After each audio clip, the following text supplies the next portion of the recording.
not like outside. So I do have a few announcements, of course, as you might imagine, and then we will, the Imperial we, will take your questions. Thank you all for being here. I do appreciate it. Under the leadership of President Trump and Secretary Marco Rubio, the United States continues to pursue a clear-eyed foreign policy that prioritizes the safety, prosperity, and global standing of the American people. Last week, the department welcomed delegations from the Democratic Republic of the Congo and Rwanda to Washington to support implementation of the June 27th peace agreement, led by senior advisor Boulos. These discussions focused on regional security, cooperation, and economic development, critical pillars for achieving lasting peace and prosperity in the Great Lakes region. And today, Denmark, Norway, and Sweden announced they would fund an additional $500 million package of U.S.-made equipment for Ukraine. In addition, yesterday, the Netherlands announced it will fund the first package of U.S.-made weapons and munitions, including Patriot missiles, worth over $500 million. Together, these deliveries total over $1 billion of life-saving, top-of-the-line American equipment that, as noted by Ambassador Whitaker, will allow Ukraine to, quote, protect critical infrastructure and civilian lives while also staying in the fight until a lasting ceasefire happens. These commitments deliver on President Trump's initiative to facilitate billions of dollars in investment to the United States defense industry and create American jobs while ensuring Europe can ultimately defend itself long-term. Additionally, today, the State Department published a temporary final rule in the Federal Register. I know that sounds kind of bureaucratic-like for everyone watching at home. This is to implement a visa bond pilot program under the Immigration and Nationality Act, consistent with Executive Order 14159, beginning August 20th. Nationals of Malawi and Zambia applying for B1, B2 business and tourist visas will be required to post a bond of up to $15,000. This targeted common sense measure reinforces the administration's commitment to U.S. immigration law while deterring visa overstays. Now, turning to our disaster response for the Philippines. With $250,000 in funding from the Department of State, the World Food Program is transporting family food packs to flood-affected people across central and northern Luzon, with nearly 14,000 delivered to date. The department is providing an additional $250,000 to provide emergency shelter assistance to meet the needs of over 15,000 disaster-affected individuals. Finally, President Trump is signing an executive order today establishing a White House task force on the 2028 Summer Olympic and Paralympic Games. With Los Angeles set to host the World, the task force will coordinate across federal, state, and local agencies to ensure streamlined visa processes, robust security, and efficient transportation. This action highlights America's enduring role as a global leader and premier destination for international engagement, tourism, and sports diplomacy. All right, so a bunch of stuff there. I am looking forward now to taking your questions. And we'll start here. Yes, ma'am. Nice to see you up here as opposed to further back. Welcome aboard. Very revolutionary. And, you know, before you begin, I do want to announce everyone who is in the front row today. As we know, we have guests as well as regular attendees here in the room for our front row. First, we have Mal MacIver Sheridan with Kyoto. We have Sarah Karakam with Hulk TV Turkey. Sean Fleetwood with The Federalist. Adam Credo with the Washington Free Beacon. I know your avatar on social media. Now everyone's going to be able to see your face. John Lyons, or is it John or Kamen? Kamen, welcome aboard. Kamen Gok with ABC Australia. And Jacob with the Times of Israel. Welcome aboard. Nice to see you again. Saw you this morning. All right, everyone. So now again, Sarah, let's start with you. Thank you very much. I want to start with Syria. SDF military leader Mazlum Abdi recently stated that Syria should adopt a decentralized structure where all groups have the right to self-governance. He added that a centralized system has already failed. He also said that during his meeting with U.S. Ambassador to Turkey and Special Envoy Thomas Barak, that Ms. Barak came to understand that Syria cannot be governed from a single center. Given that and considering Turkey's strong opposition to any form of Kurdish autonomy in the northeast due to SDF's ties to PKK, an organization that is reportedly now engaged in a disarmament reintegration process in Turkey, albeit with no formal outcome yet, does the U.S. support the SDF's apparent push to establish a parallel or federal governing structure rather than reintegrating into the central Syrian regime? Has the U.S. position on Syria's territorial integrity shifted or softened in any way? So in general about Syria, I think that this is important. First thing I want to do is read a tweet from Ambassador Barak, our ambassador to Turkey, as well as, of course, our special envoy there in the Middle East as well, Syria and Lebanon. He tweeted, disturbing violence erupted yesterday, this was on August 4th, I should say, in Sueda and in Manbij. Diplomacy is the best way to stop violence and build a peaceful, lasting solution.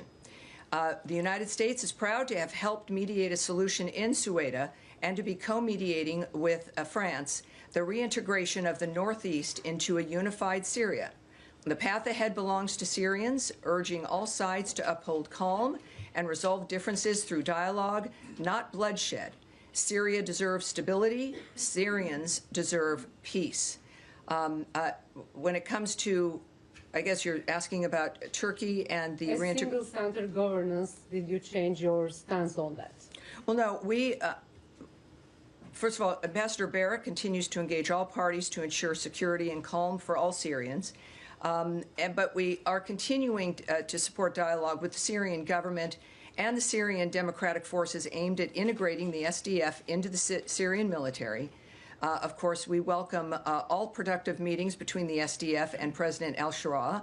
We also support the SDF's intent to transform the current ceasefire in northeast Syria into a comprehensive and lasting peace. And of course, it will be up to Syria and the new government to move the country toward peace and prosperity.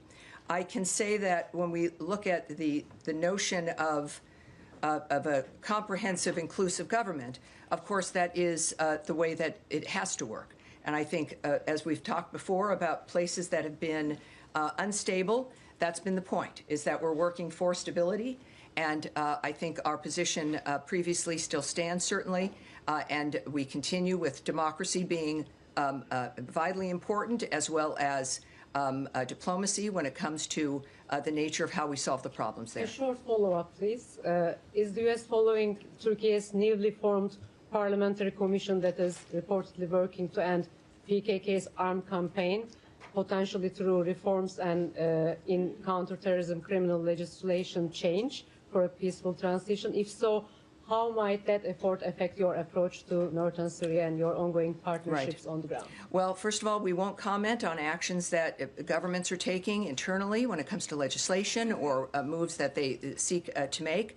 Nor will I discuss the impact on what our negotiations might be or our relationship with other governments that are affected by something like that. At the same time, I'll take that back to a degree to see if there has been any remarks or elements that might be helpful. And again, for those watching at home, when we say we're going to take back a question, it means that we're going to get an answer to that question in some form and get it back directly to the reporter as well. So I think we've got a good track record in that regard. All right, yes, Leon. Yes, hi, thanks, Tammy. I'd like to speak a little bit about Gaza. The Israeli Prime Minister had a cabinet meeting earlier. They're settling on a new plan for Gaza, which according to certain reports would mean reoccupying all of Gaza. What is the State Department's position on that? Would you support an occupation of all of Gaza? Well, of course, you know what we're focused on still, getting the hostages out after what we saw with videos over the last couple of days. It is a reminder to people about the evil that has been running this terror operation in Gaza via, of course, through Hamas. What I can tell you is that we would refer you in that instance regarding Israel's plans to the government of Israel. And regarding that reporting, again, reporting is one thing, real plans might be another. We are not in the business of interpreting statements from foreign governments when and if they're made. We do remain focused on freeing the hostages, including the remains of 2 Americans, and ensuring that Hamas never rules Gaza again. All right. Yes, sir, from Australia. Thank you, Tammy. For a country like Australia, even though we have a free trade agreement, we're now being hit with tariffs. The US is reviewing the AUKUS submarine agreement, and it seems our Prime Minister can't even get a meeting with your President.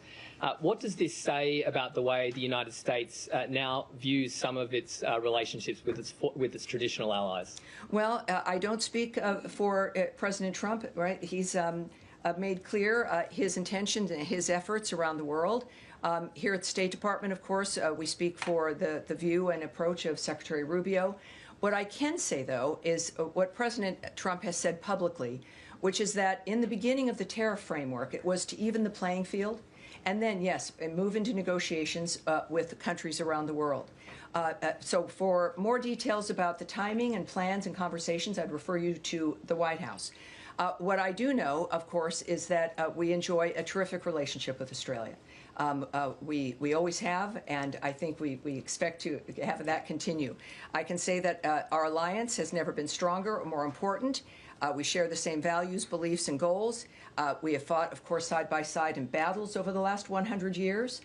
But I think that for President Trump's approach and attitude, it really is about America being as strong as she can be, which matters to the rest of the world and informs all the rest of our alliances and partnerships. For our nation to be strong and as secure as we can be. Certainly, Australia and all of our partners around the world recognize this. It's been, I think, a very long time, which is why many people have been surprised that we're going to have conversations like this. We've seen his success. The money that has come into America as a tremendous supplier and supplier of goods around the world. So I think that that's what we can expect for Australia, as we do a number of other countries, of which we'll have the pleasure of being able to speak with the President and make their own arrangements as well in that regard. All right. Thank you, sir. All right. Yes, sir. Thank you, Mr. Bruce. So in recent weeks, we've seen the release of previously classified documents showing that then-President Obama and his intel chiefs weaponized a 2017 Intel Community Assessment to push the lie that Trump colluded with Russia in the 2016 election. And in this ICA, which showed at the behest of Obama's intel chiefs, included weak and misinterpreted intel to push the notion that Russia wanted Trump to win the election. Meanwhile, the ICA did not include evidence showing the opposite. Many media and the Democrats have since clung to the Senate Intel Committee report and then Senator Rubio's work in drafting that report that said the ICA was fine and that they agreed with Obama's intel chiefs that Russia intervened to help Trump. So my question is, does Secretary Rubio agree with the media and other Democrats that there was nothing improper about the creation of the ICA, or do the recent documents that have been released change his views about the assessment? Well, I put out a statement myself responding to this when it first came up, and I've found that for you. But I would say that this, in some ways, explains, of course, the vehemence and the effort to try to keep President Trump from winning the last election. Because of the nature now of what investigations are occurring or may occur. This is what the American people voted for. We saw a great deal going on that was improper, and so we look forward, of course, to what these investigations reveal. Regarding Secretary Rubio, as then Senator Rubio, my statement was this, I think maybe over a week ago. If the legacy media were at all curious about the facts of the matter, they would have found from then Senator Rubio's own statement from 2020 concurrence with DNI Gabbard's consequential findings.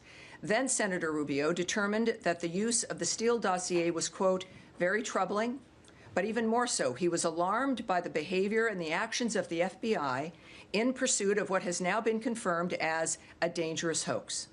His statement revealed serious wrongdoing leading to one of the most infamous political scandals in American history, and of course I think that at that time was appropriate, and as all of us who are here and grateful to be here and blessed to be here, we are also grateful for the American people seeing through that and putting President Trump back in office. A quick follow-up, if I may. Right, sure. So you're saying that Secretary Rubio disagrees with the assessment from Democrats and the media that the drafting of the ICA was on the up and up. Well, what I can say and what I always caution people in this room to not do is to not draw an extended conclusion about something that I presented. What I presented is what I presented.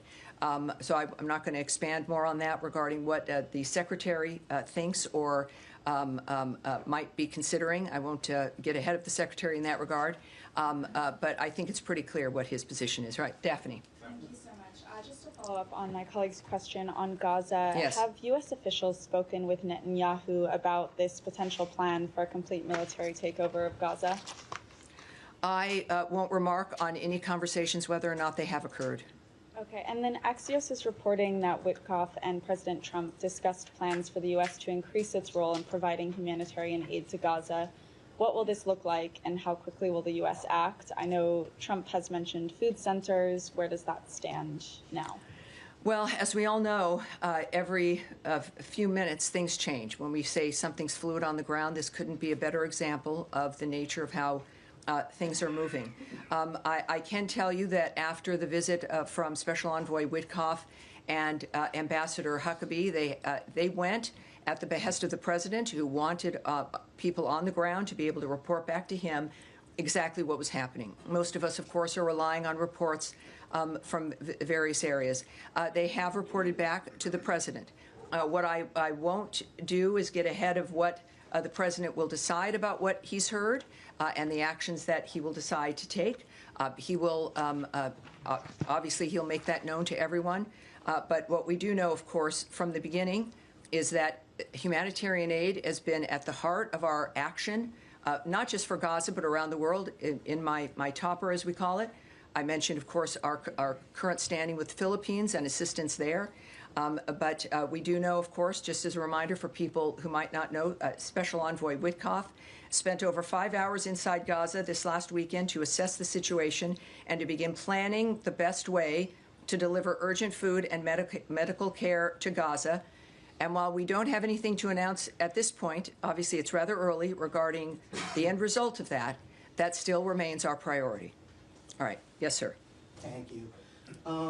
Also on Gaza, Yes. the Free Beacon reported last night about mounting concerns about the Red Cross and its failure to assess the Israeli hostages that are still being held there, especially after Hamas's latest videos came out. Folks I spoke to said to me that are actually looking at reassessing the U.S. relationship with the Red Cross because of this. So I wanted to ask you, one, about that. Is that an option with Congress to reassess the Red Cross's position over there?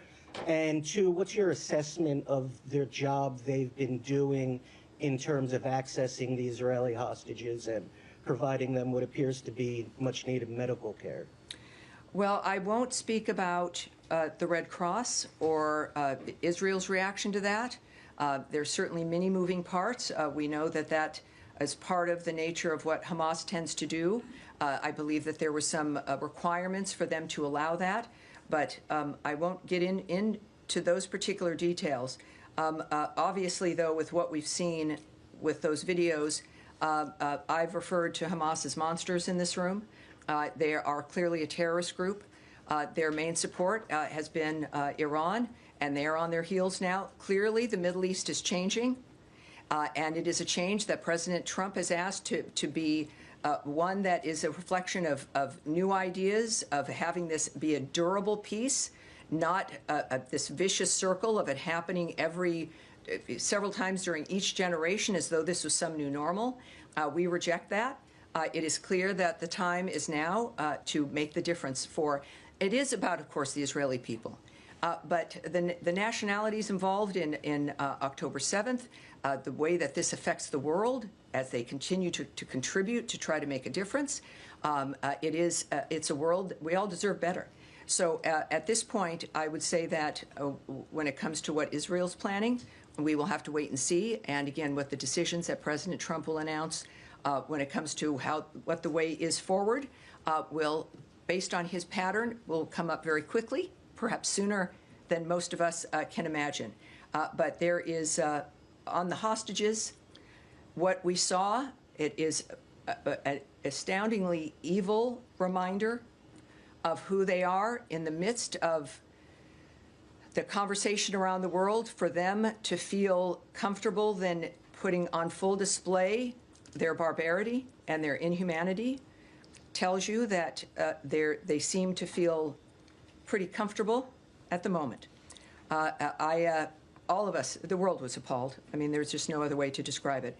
But our leadership clearly is involved in looking to the future, and that is one that the Gazan people deserve and that everyone in the world deserve. Andrea Mitchell.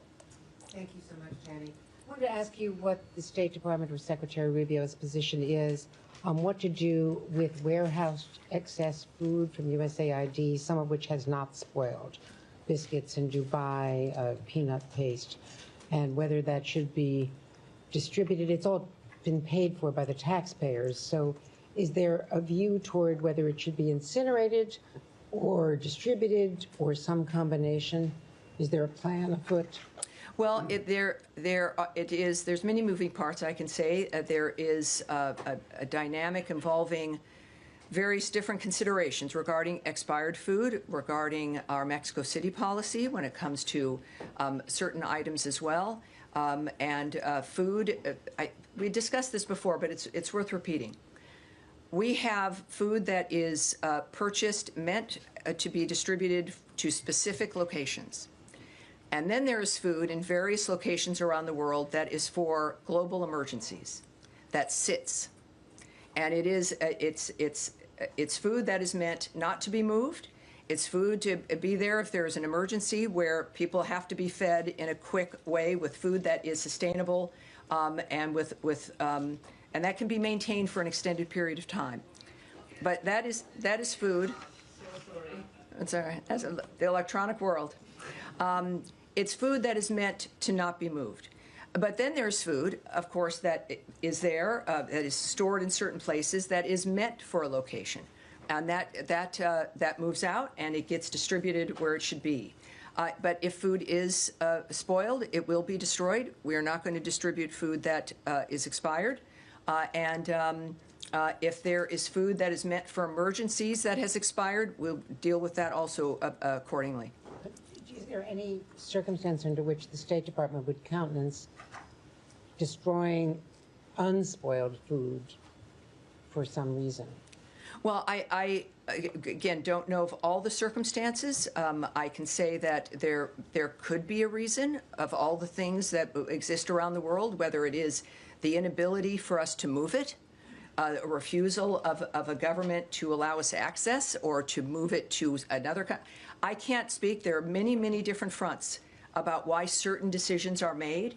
What I can tell you is what I've watched over the last 6 months are people who've been here for years, sometimes decades. I see you, sir. Keep your hand down. Thank you very much. Of people who've worked here on these issues for a very long time, others of us who are new because of the election. And the focus has been on how can we make these things work? How can we save enough of whatever the issue is? If it's about funding, if it's about food, if it's about what do we need, how can we make it work, but within the smartest, fastest, most nimble way to be able to help as many people as possible.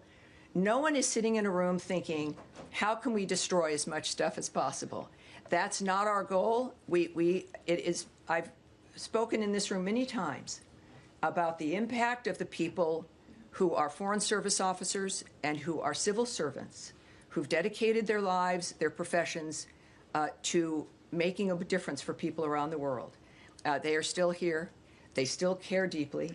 And we are here to try to manage, right, the largest, the most amazing government in the world and what we can do for the people around the world while still paying the respect and the deference to the American people and what they deserve first, so that we can remain the powerhouse and the helper and the friend that we are around the world. So each situation is different, but our goal is to make sure that we do remain in the foreign aid business. We remain a facilitator of things that the world needs. Many people probably didn't know that we have these food stores around the world waiting in case something happens. But we need to be able to facilitate that, and we're doing so transparently. We discussed this with you, and that's what I know about the people who work here. All right. Yes, sir. Thanks, Tammy.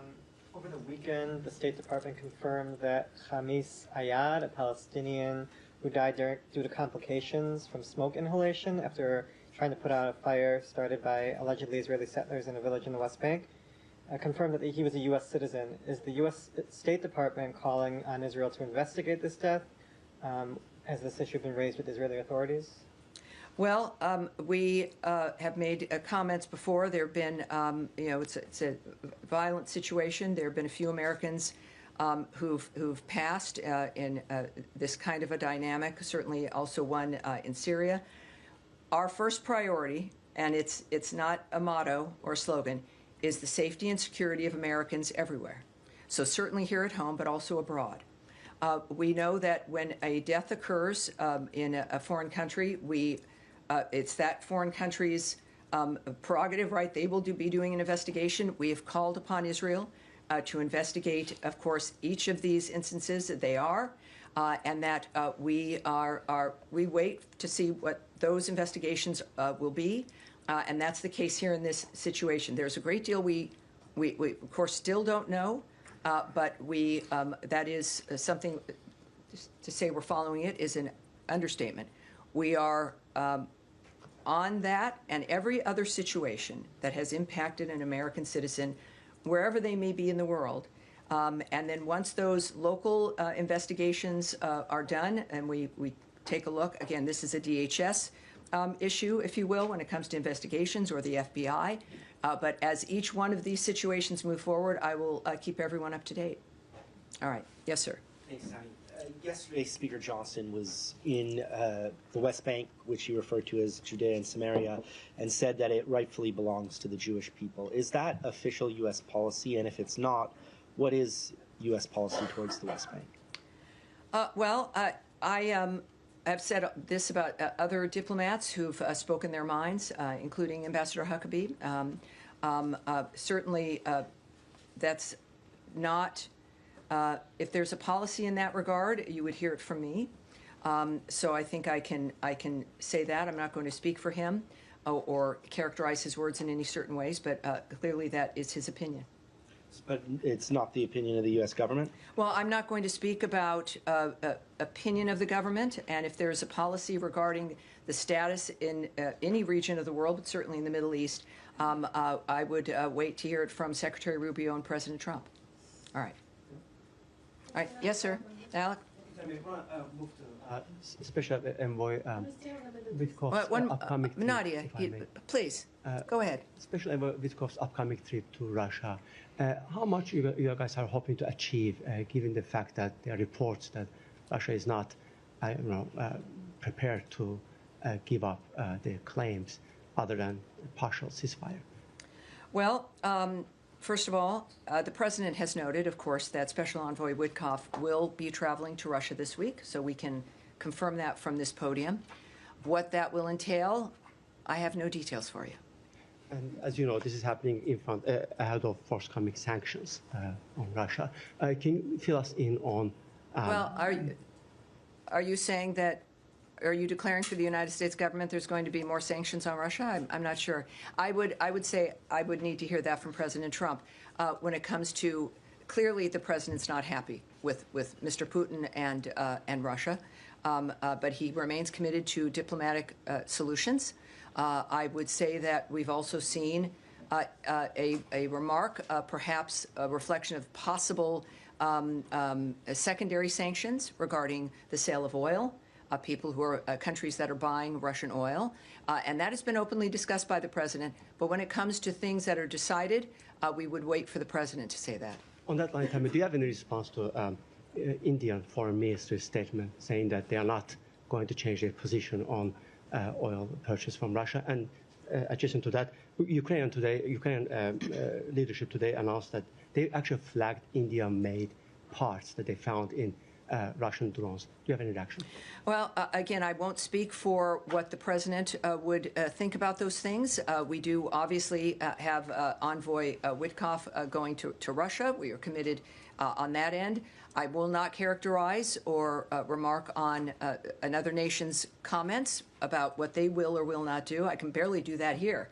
But I do know that, of course, President Trump understands the entire field, and he has made it very clear he doesn't like what's been happening.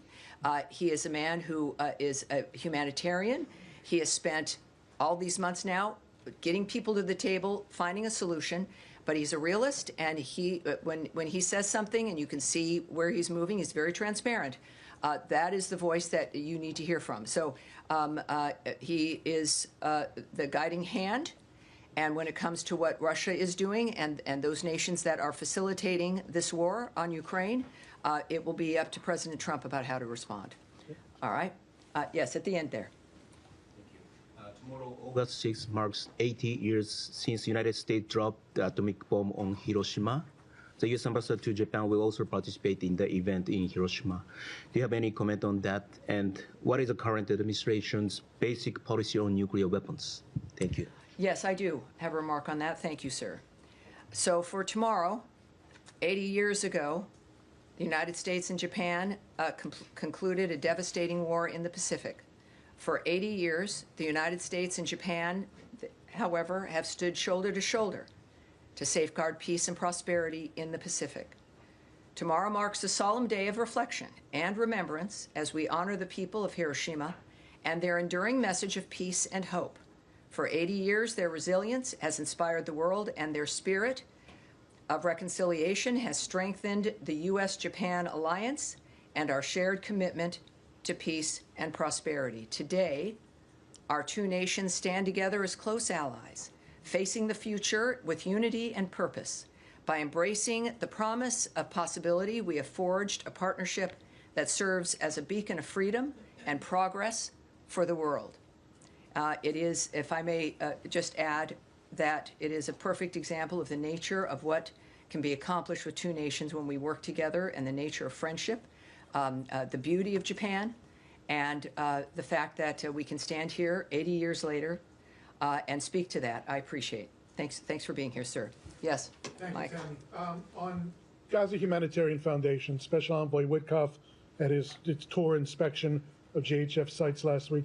We were initially told when the U.S. came aboard as a financial sponsor of GHF that there'd be an ongoing review, essentially to determine if the money is being spent in a wise manner. So a month on now, I guess, or a little bit more, can you point, I mean, beyond just the number of meals, and I know you say it's never enough, can you pinpoint down to a more micro level, A, B, and C is working really well, D, E, and F are areas of concern? Can you get into that assessment? Well, you know, I really can't. GHF could get into that, but I know the numbers get to be so big, it becomes something maybe that's not of interest, but it's over 1 million meals that have been distributed. I think that matters to the people that have been able to have those meals. And yes, he mentions the fact that it's never enough, because I remind people we don't expect it to be enough. And that's why we work to change the situation. I can refer you, though, also, again, to Special Envoy Witkoff's approach and his attitude, is that the visit was to make that determination about what else needed to happen in a framework that could be enough. And I've noted, of course, the only enough would be in an arena that was not a war zone, and where you could actually build and facilitate something that could serve the people of that region. Very quickly, President Trump remarked on Sunday evening he wasn't sure if Ambassador Waltz would be a member of the cabinet as the eventual UN ambassador, which was a change because Elise Stefanik was supposed to be. Secretary Rubio have a position as to whether he wants the UN ambassador to be in the cabinet? Well, I love when you ask me the questions that you know I can't answer. So I'm not going to speak to what the president is thinking or considering regarding the cabinet or what other elements might be involved, nor will I talk about Secretary Rubio's opinion about what may or may not happen hypothetically. All right. Thank you. Now to Nadia. Thanks for your patience. Thank you so much, Tammy. I wanted to press you again on the Gaza plan. The president said clearly and many times that he wants to end wars in the Middle East, and I believe that's the secretary's position. Yes, that's true. How does Netanyahu's plan or proposed plan of reoccupying Gaza fits into this vision, considering that many people believe that without American weapons, Israel cannot carry with this war? So you have lots of leverage to advise Prime Minister Netanyahu whether to take this decision or not. Well, you know, what I do love is when you're in the Oval Office and you're able to ask President Trump a direct question, which you've been able to do, and it's been very impressive. That is a question for the president. I would say, though, that and I'm, again, thrilled to be here with his leadership, in that we've seen him display what his commitment has been, which is to stop the suffering, end the carnage, bring peace for the who wouldn't if you had the wherewithal to do it. Of course, that's what we're doing. I certainly won't speak to what Israel's plans are. There's been many reports. I'm not going to speak to news reports or what another government is planning or not planning. What I do know is that this government, the Trump administration, is focused on this. It's clear. This is what they intend to do. He wants this to end. He said that from the beginning, that the actions that we would take, it wouldn't be about months or years, about meeting to have meetings, and that there's resolutions. As a businessman, you've got to have a point where something is developed and produced and done. So I would say that considering we know that the Secretary Rubio, of course, working very closely, and also as the acting NSA with the president in the White House, that we have, I would argue, the best minds in the world dealing with and deciding how to implement this notion that war-torn ravaging and suffering should never be someone's normal. That's what we will see from President Trump, Secretary Rubio, and this entire government as a whole. But we certainly won't comment on hypotheticals or speculating on what that might mean. The good news is you'll hear it right from them in a variety of different formats. That it's an exciting time to watch this. It's heartbreaking most of the time. It's exciting and hopeful part of the time. And I think we're going to get there. And Ambassador Huckabee, how do we know that he's speaking his mind as an opinion and when he talks about U.S. policy? Because he reports to the Secretary. So as a reporter, how do I know if he's just expressing his opinion about the settlement being part of Israel, and when actually this is a policy, if the President or the Secretary did not articulate that? So we're getting into a little bit of a conspiracy dynamic here. It's not really. But here's why there's this podium. We have a very particular structure, that the President speaks on the tarmacs. He has gaggles. Caroline Leavitt speaks for the approach of the President in the White House. I am here speaking regarding the approach as the voice of the State Department, regarding what our plans are. I obviously can't say everything to you. That's very apparent. But I endeavor to say as much as I can to give you details. There's no one in the world who is randomly going to be speaking about policy that is not evident, that you have not heard from, or is a policy of the State Department or the White House that is not either evident to you, has been said, has been put in a paper, a release, an op-ed, a readout. I would urge you to focus on the centers that have been created to offer what the policy of the State Department or of the White House, this government is. It's very obvious, and yet, of course, people will speak their mind. I would ask you to take everyone's comments as in that kind of situation as their opinion and speaking their mind. And it's why we love the diplomats of this country. We have some very smart, caring, passionate people. And he's one of them, and I adore him. Yes, sir, in the middle. Thank you. Thank you very much. I have two quick questions. Why are you so concerned about the militias bill in the Iraqi parliament? If passed, what will be the implication from American side? So the Iraqi militias in the parliament? Yes. I've got something for you regarding a bill. Yep. Is that are you alluding to the bill that has? All right. Well, there's been some movement on that. For those who might not know, there is a bill that has further institutionalizes armed groups associated with terrorist groups and Iran-backed groups, including several that have attacked U.S. interests and killed U.S. personnel. This bill, by the way, we strongly oppose any legislation that is inconsistent with the goals of our bilateral security assistance and partnership that runs counter to strengthening Iraq's existing security institutions. We support genuine Iraqi sovereignty, not legislation that turns Iraq into an Iranian satellite state. So, you know, that's our opinion regarding the bill. We also, can I say that, I think that's as much as I can say in that regard. That's as much as I can say today, but I'll be back with you Thursday and will likely try to have as much more as I possibly can. Second question, this week we remember the Yazidis who were targeted for genocide by ISIS terrorists 11 years ago. 1,000 lost their lives, at least 3,000 remain missing. How important do you think it is for all refugees to be able to return home to Sinjar? Well, as you know, Sinjar yes. is now under the control of the militias. It feels, you know, people will remember that. It feels like it was a million years ago, but it was a horrible dynamic that transpired as we watched these Yazidis targeted by ISIS. That time when ISIS was just a cancer running around the world effectively, certainly through the Middle East, destroying people's lives. We were told that it would take 30 years to get rid of ISIS, that Muslims would be upset, as though Muslims like what's going on with this. They don't. This is not an issue. This was a horrible terrorist group. Of course, President Trump got into office and was not afraid of this, the nature of that. It would take forever. And he wiped them out in about 18 months.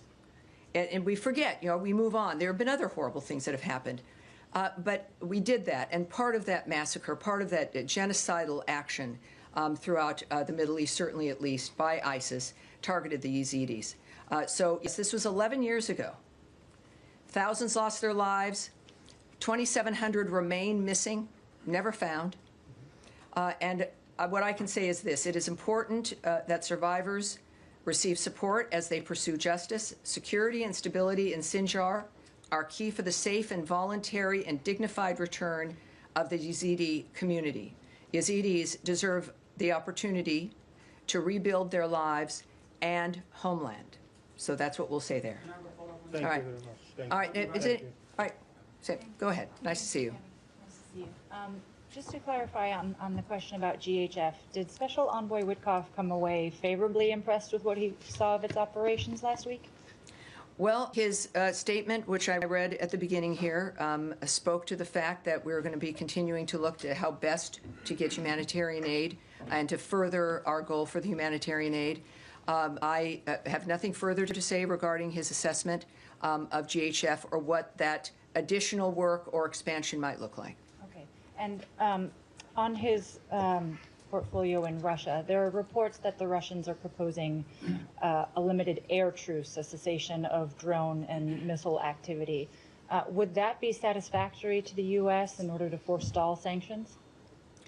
Well, you know, I can't say anything about either one of those questions. First of all, I won't comment on or speculate on what a diplomatic choice would be regarding what's offered or what's not offered. I don't know that. Nor would I suggest that I would know what President Trump would find suitable. And that's who this decision rests with.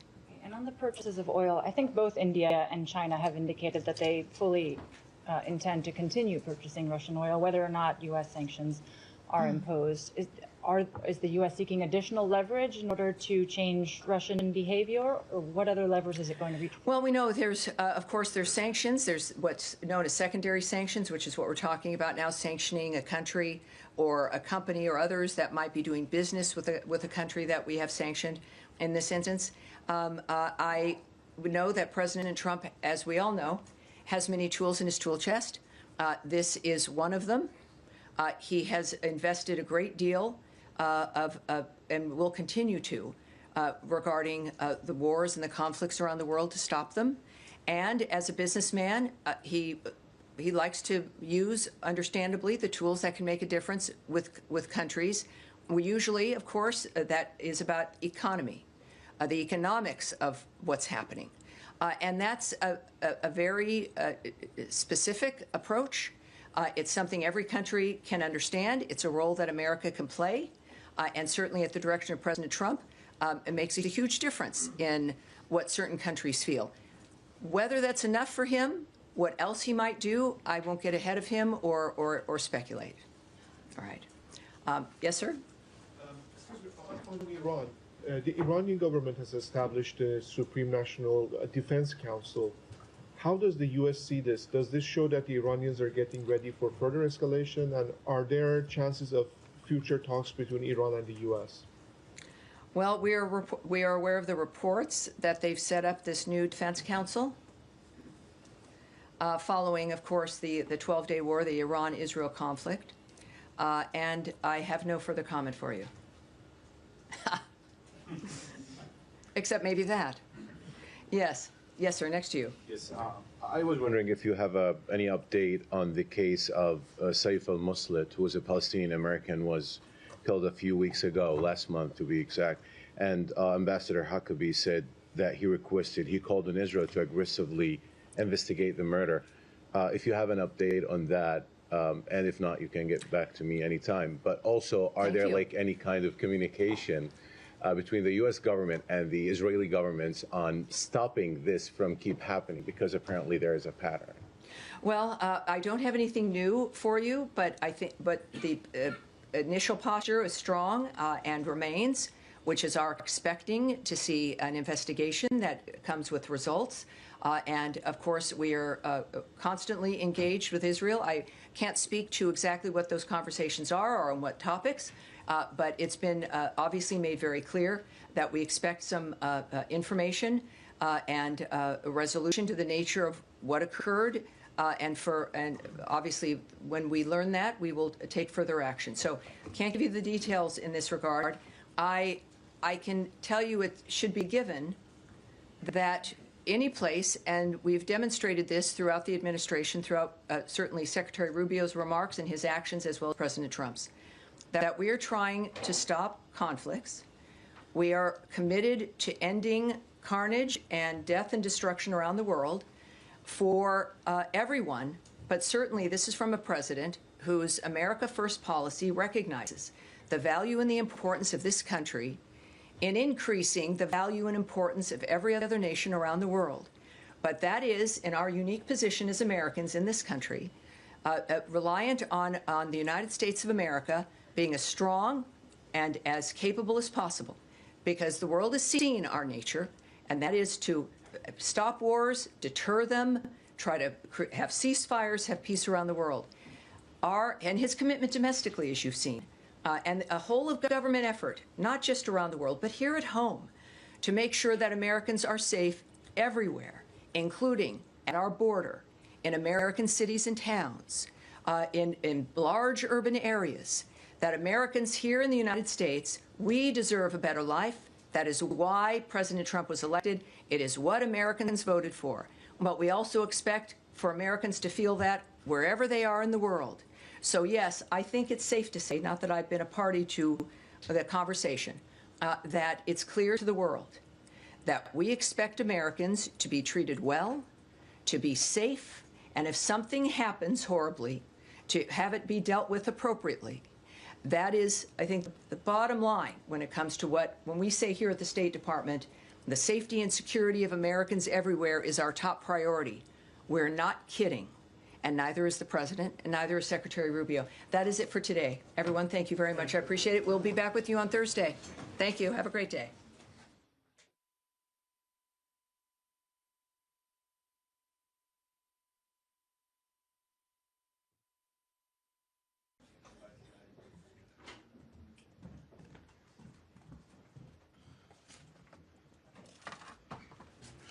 Thank you, ma'am.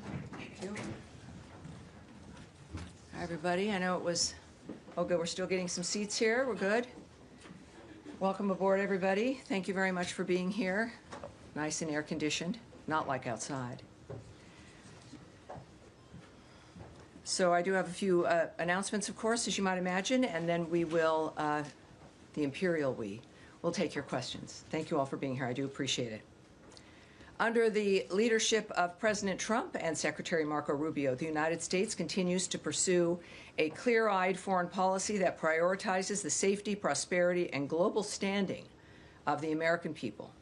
Last week, the department welcomed delegations from the Democratic Republic of the Congo and Rwanda to Washington to support implementation of the June 27th peace agreement, led by senior advisor Boulos. These discussions focused on regional security, cooperation, and economic development, critical pillars for achieving lasting peace and prosperity in the Great Lakes region. And today, Denmark, Norway, and Sweden announced they would fund an additional $500 million package of U.S.-made equipment for Ukraine. In addition, yesterday, the Netherlands announced it will fund the first package of U.S.-made weapons and munitions, including Patriot missiles, worth over $500 million. Together, these deliveries total over $1 billion of life-saving, top-of-the-line American equipment that, as noted by Ambassador Whitaker, will allow Ukraine to, quote, protect critical infrastructure and civilian lives while also staying in the fight until a lasting ceasefire happens.